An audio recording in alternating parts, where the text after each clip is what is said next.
Hi friends, नेत्रयार शिक्षक भर्ती में एक बार फिर से आपका स्वागत है। और कॉमन नंबर पर कॉज लिस्ट जारी हो चुकी है और कब होगी सुनवाई इसके बारे में बात करेंगे। उसके अलावा ईडब्ल्यूएस की जो सुनवाई है 5 जजों के अधीन कर दी गई है और कोर्ट में आज क्या क्या हुआ इसके बारे में बात करेंगे।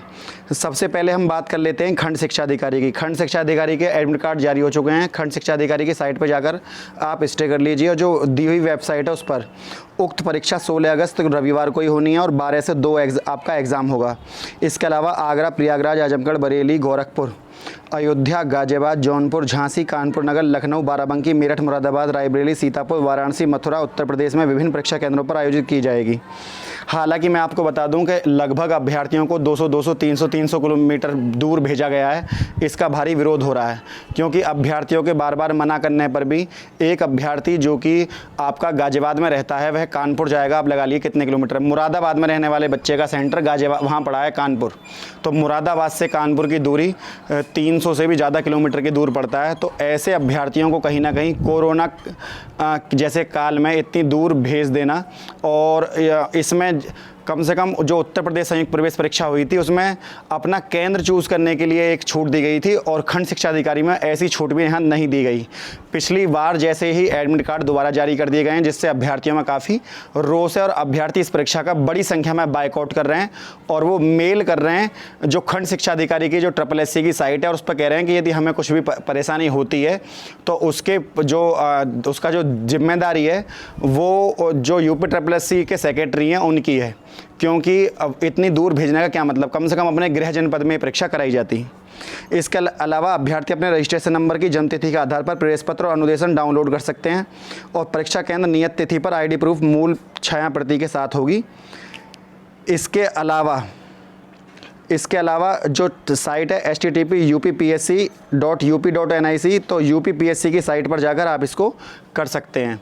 तो UPPSC के जो सेक्रेटरी हैं उनके खिलाफ बच्चों ने यहाँ पर मुहिम छेड़ रखी है, तो आप भी इस पर जो है अगर आप इस परीक्षा से जुड़े हुए हैं तो आप भी इसको टैग कर सकते हैं साथ में। इसके अलावा कोई भी जो स्क्राइबर और राइटर वगैरह जो होती है इंटर पास जो वर्ष आपने किया है तो आपके पास पूरी पात्रता होनी चाहिए, वरना आपको वहाँ से बाहर कर दिया जाएगा। इसके अलावा दूसरी बड़ी अपडेट है, आपको पता होगा जस्टिस पंकज कुमार जायसवाल 69,000 शिक्षक भर्ती, जस्टिस करुणेश सिंह पवार और फ्रेश केस लिस्टेड करे गए हैं। इसमें आपको देखने के लिए मिलेगा जो ऋषभ मिश्रा वाला केस है उसकी सुनवाई, ऋषभ मिश्रा देख लीजिए, ये है 18 नंबर पर 154/2020।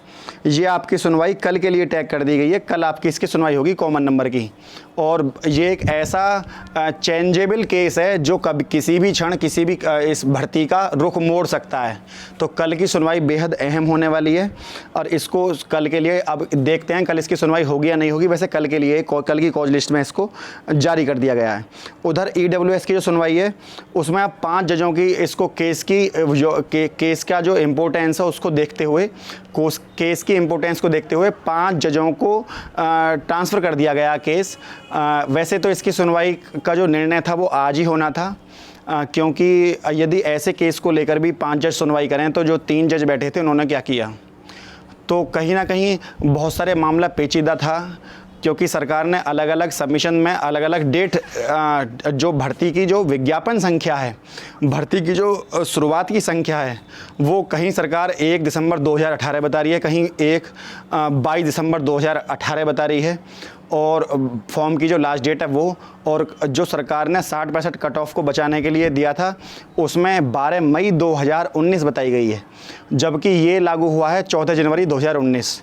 तो सरकार ने क्योंकि सबमिशन में अलग अलग डेट दी हैं उसी की वजह से ही यहाँ पर अलग अलग डेटों को अलग सबमिशन में क्योंकि अलग अलग डेट दी गई हैं उसकी वजह से ही ईडब्ल्यूएस केस मजबूत हो जाता है और इसकी गहन अध्ययन करने के बाद 5 जजों की बेंच अब इसको सुनवाई करेगी।